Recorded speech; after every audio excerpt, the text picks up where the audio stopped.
तो 90, 95, 99 इतने परसेंटेज लाने के बाद हर कोई करता है। लेकिन यहाँ पे बहुत सारे ऐसे बच्चे हैं जो कि सिर्फ और सिर्फ अपने एग्जामिनेशन में 80% मार्क को ही सिक्योर करना चाहते हैं और 80% मार्क्स को ही लाना चाहते हैं। अब यहाँ पे आपके सटीक 80% की बात नहीं चल रही है।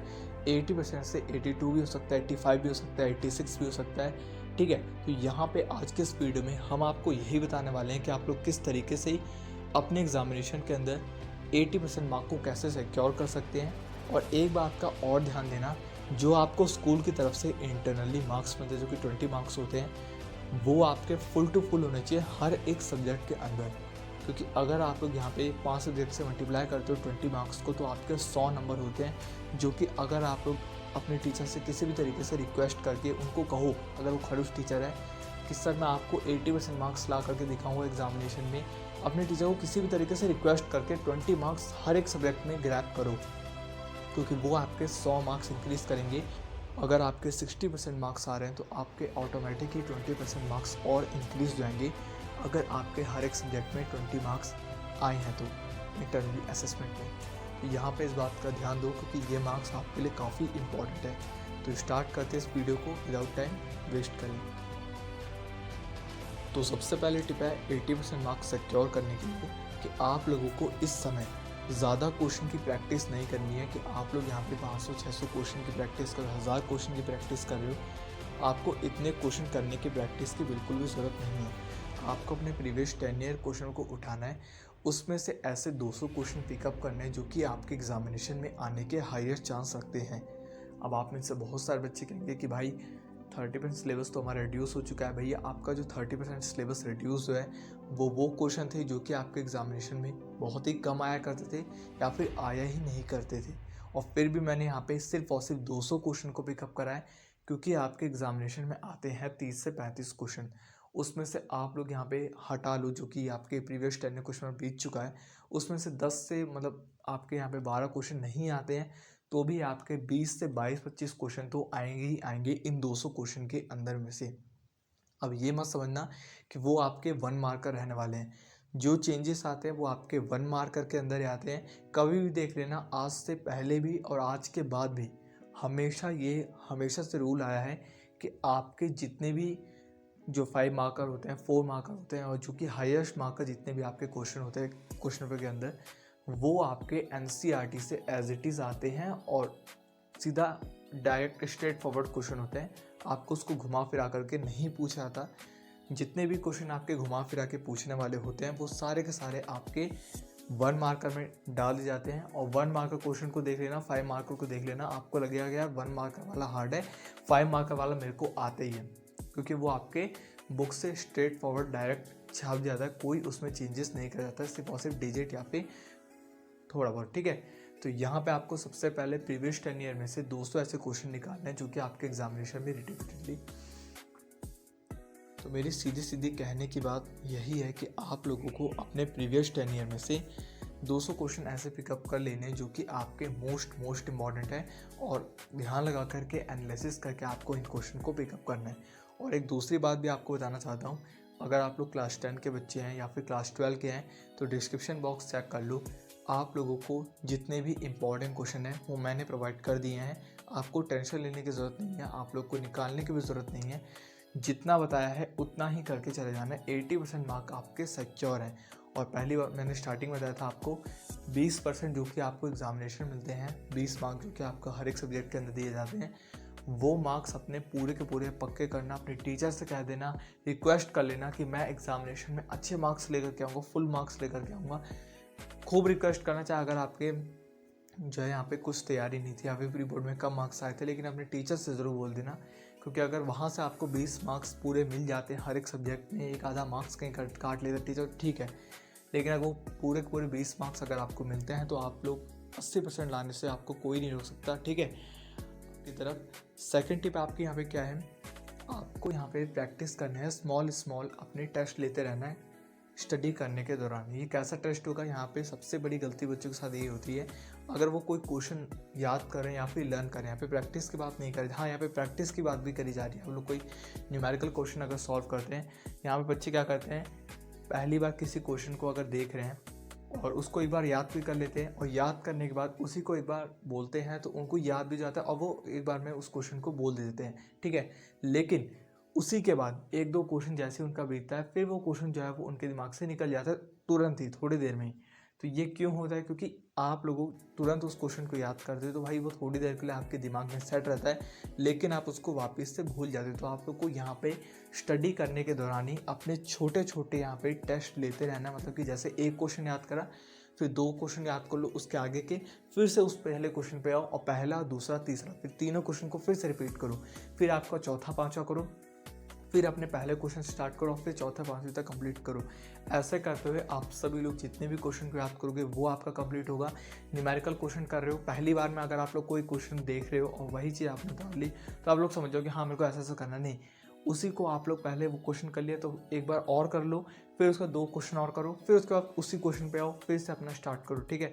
तो इससे आप लोग उस क्वेश्चन को कभी भी नहीं भूलोगे और आप लोग की जो ये भूलने वाली आदत थी वो भी यहाँ पे थर्ड, यहाँ पे क्या है, थर्ड आपको अपने स्टडी गोल डेली बनाने हैं। अब यहाँ पे मेरे डेली स्टडी गोल कहने का मतलब ये है कि आप लोगों को अपने क्वेश्चन फिक्स रखने हैं। जितना डे है आपके पास उस हिसाब से अपने जो है टॉपिक, अपने क्वेश्चन को फिक्स रखना। मैं मानता हूँ कि आपके पास अगर यहाँ पे 10 दिन है तो आप लोगों को प्रीवियस 10 डे क्वेश्चन कर रहे हो तो एक क्वेश्चन पेपर एक दिन के अंदर निपटाना होगा। और फिर से बोल रहा हूँ, जो डिस्क्रिप्शन में आपको क्वेश्चन पेपर दिए, इंपॉर्टेंट क्वेश्चन दिए गए, इंपॉर्टेंट एग्जामिनेशन मटेरियल दिया गया है, उन सबको ज़रूर कर लेना। अगर आप लोग नए बच्चे हो हमारे चैनल पे तो आप लोगों को उसको करना इंपॉर्टेंट है, क्योंकि उसके अंदर आपके सारे PYQ वो सब चीज़ें इंक्लूड है। फ्री ऑफ कॉस्ट के सारे मटेरियल हैं उसके अंदर। आपको NCERT, extra important sample paper और काफ़ी मतलब जो है यहाँ पे चैप्टर वाइज मार्क डिस्ट्रीब्यूशन सब चीज़ें आपको मिल जाएंगी फ्री ऑफ कॉस्ट में। तो ये बात मैं आपको इसलिए कह रहा हूँ क्योंकि आप लोग उससे भी अगर अपनी तैयारी करोगे, अगर आपका मटेरियल नीचे है।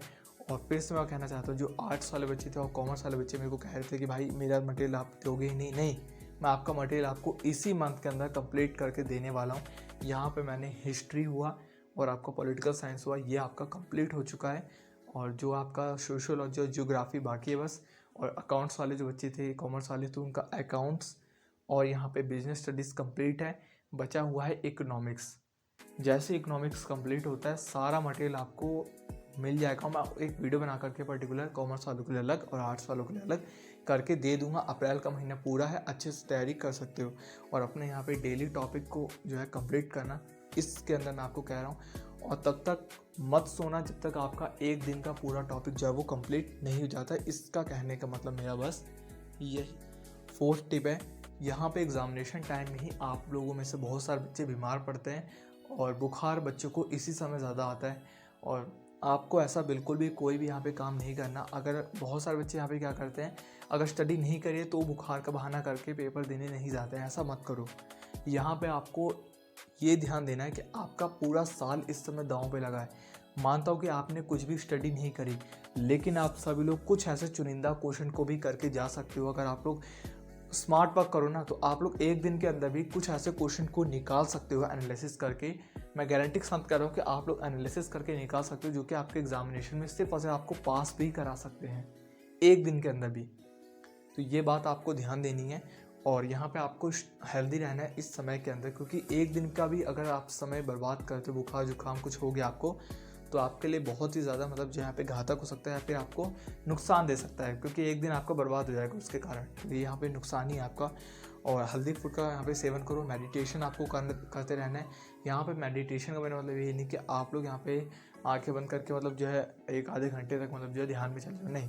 यहाँ पे मेडिटेशन का मेरा मतलब ये है कि आप लोग कोई भी ऐसा म्यूज़िक जो कि आपको रिलैक्स करे, बहुत सारे यूट्यूब पे रिलैक्स म्यूज़िक होते हैं, हेडफोन लगाओ और 5 से 10 मिनट आराम से मतलब ध्यान में चले जाओ, भगवान को याद कर सकते किसी को भी। तो आप लोग यहाँ पे इस समय मेडिटेशन भी कर सकते हो, जिससे आपका कंसंट्रेशन पावर जो है वो इंक्रीज़ होगी और माइंड जो है वो शांत होगा। तो 5वीं टिप जो कि लास्ट टिप होने वाली है आपकी इस वीडियो की, वो ये है कि आपको अपने डिस्ट्रैक्शन को मिनिमाइज़ करना है। अभी मिनिमाइज़ करने का मतलब क्या है दोस्तों, यहाँ पे आपको डिस्ट्रैक्शन जो है वो बहुत तरीके का आता है। यहाँ पे मैंने सिर्फ और सिर्फ फ़ोन का, मोबाइल का आपका डिस्ट्रैक्शन लिया है, लेकिन डिस्ट्रैक्शन काफ़ी तरीके का हो सकता है। तो आपको अपने डिस्ट्रैक्शन को इस समय के अंदर ख़त्म नहीं करना है, क्योंकि अगर आप लोग इस समय के अंदर सोचोगे कि मैं अपने डिस्ट्रैक्शन को ख़त्म कर दूं, तो उसमें आप लोग या तो डिस्ट्रैक्शन को ही ख़त्म कर लोगे या फिर अपने एग्जामिनेशन को ही कंप्लीट करोगे। ठीक है, तो अपने डिस्ट्रैक्शन को ख़त्म मत करो, नहीं तो आपका माइंड जो है वो कंफ्यूज हो जाएगा, उलझ जाएगा और आपको पढ़ने बिल्कुल नहीं देगा अगर आप लोग ख़त्म कर दोगे, क्योंकि उसको रिलैक्सेशन उसी चीज़ से मिलती है। तो यहाँ पे अपनी डिस्ट्रैक्शन को आपको मिनिमाइज़ करना है। फ़ोन चलाते हो, फेसबुक चलाते हो, यूट्यूब चलाते हो, इंस्टाग्राम चलाते हो, व्हाट्सएप चलाते हो, तो आप लोग उसको चलाओगे, लेकिन कब? अपने स्टडी को कंप्लीट करने के बाद आपको उस काम को करना है। और एक बात का और ध्यान देना, अगर आप लोग के नोटिफिकेशन फेसबुक की, यूट्यूब की, व्हाट्सएप की अगर ऑन है तो उसकी नोटिफिकेशन ऑफ कर दो स्टडी टाइम के अंदर। अगर नोटिफिकेशन नहीं आएगी तो ये हाईएस्ट चांस है कि आप लोग उसको नहीं छूओगे। खुदा न खास्ता अगर आप लोग छू लेते हो तो अपने माइंड को ये कहो कि इतना ये टॉपिक मैं कंप्लीट कर लेता हूँ, तो भाई उसके बाद मेरे पास समय ही समय है, ये पूरा दिन मेरे पास पड़ा हुआ है। चाहे तो आप लोग सुबह 10 बजे तक अपना सारा टॉपिक कंप्लीट कर लो जितना आपने सोचा है, लेकिन ऐसी बात नहीं कि भैया आपने छोटे छोटे 1-2 क्वेश्चन किए अपना टॉपिक रखो। नहीं, ऐसा रखो जो कि आपकी कैपेसिटी से 1 गुना ज़्यादा हो। ठीक है, 1-2 क्वेश्चन ज़्यादा ही हो। जैसे आप लोग अगर 10 क्वेश्चन कर सकते हो तो अपनी कैपेसिटी के हिसाब से 12 क्वेश्चन का टारगेट रखो एक दिन के अंदर। ठीक है, ये आपको मैं एग्जांपल दे रहा हूँ। तो इससे आप लोग अपने डिस्ट्रैक्शन को मिनिमाइज़ कर सकते हो और बहुत अच्छे मार्क को स्कोर भी कर सकते हो। तो इस चीज़ से आप लोग अपने डिस्ट्रैक्शन को मिनिमाइज़ कर लोगे और स्टडी में फोकस हो जाएगा और 80% मार्क आपके सिक्योर हो जाएंगे। ठीक है, और जितना मटेरियल है वो सब आपको डिस्क्रिप्शन बॉक्स में मिल जाएगा, तो टेंशन लेने की ज़रूरत नहीं है। भगवान का नाम लो, सब बच्चे यहाँ पे बहुत अच्छे मार्क्स स्कोर करेंगे अपने एग्जामिनेशन में। सिर्फ आपको अपने पे भरोसा होना चाहिए, क्योंकि जब तक आप लोग अपने एग्जामिनेशन से डर नहीं रहे हो तो आप लोग समझ जाओ कि आप लोग एग्जामिनेशन में 90% 80% जितने भी लाना चाहते हो ले आओगे। लेकिन अगर आपके मन में इतना सा भी डर आ गया कि मैं नहीं ला सकता, तो भैया आप लोग ये समझ जाओ कि आपके मन में अगर आ गया है कि नहीं ला सकता तो नहीं ला सकता। ठीक है, तो समझ जाना। तो यहाँ पे आपको अपने मन में ही नहीं लाना कि मैं नहीं ला सकता, क्योंकि काफ़ी बच्चे ऐसे होते हैं जो कि फेल होने का डर उनको स्टार्टिंग से बना रहता है। तो उनको क्यों बना रहता है? क्योंकि वो सोच रखे होते हैं भाई मैं फेल हो सकता हूँ। अगर उनके मन में यहाँ पे ये आ जाए भाई मैं फेल क्यों होऊंगा, या मेरे पास अगर एक दिन का समय मैं भी तो कर सकता हूँ, 20 क्वेश्चन मतलब 10-15 क्वेश्चन तो मैं कर ही सकता हूँ, इससे मैं पास हो जाऊँ। तो ये आपका ना एक लेवल होना चाहिए कि आपको फेल शब्द आपके डिक्शनरी से गायब हो जाए। फेल नहीं हूँ, अगर मैं यहाँ पे टॉप भी नहीं कर रहा तो पासिंग मार्क्स तो मेरे आएंगे ही आएंगे। इतना भरोसा अपने पे रखो, चाहे आप लोग आखिरी के 1 मिनट के अंदर भी स्टडी कर रहे हो। 1 मिनट की ज़्यादा बोल दिया लेकिन मोटिवेशन के लिए बोल रहा हूँ। 1 घंटे भी अगर आप स्टडी करो एग्जामिनेशन होने से, तो भी आप लोग ये सोच के चलो कि मैं पास तो हो ही जाऊँगा, फेल मेरी शब्द डिक्शनरी के अंदर है ही नहीं। ठीक है, तो यहाँ पर आपको ये वीडियो एंड होती है। और वीडियो अच्छी लगी तो वीडियो को लाइक करके वीडियो को शेयर कर दे अपने दोस्तों के साथ। और ऐसी मतलब ऐसी स्टडी टिप्स, मोटिवेशन और जितने भी मटेरियल को लेने के लिए हमारे चैनल को सब्सक्राइब करें।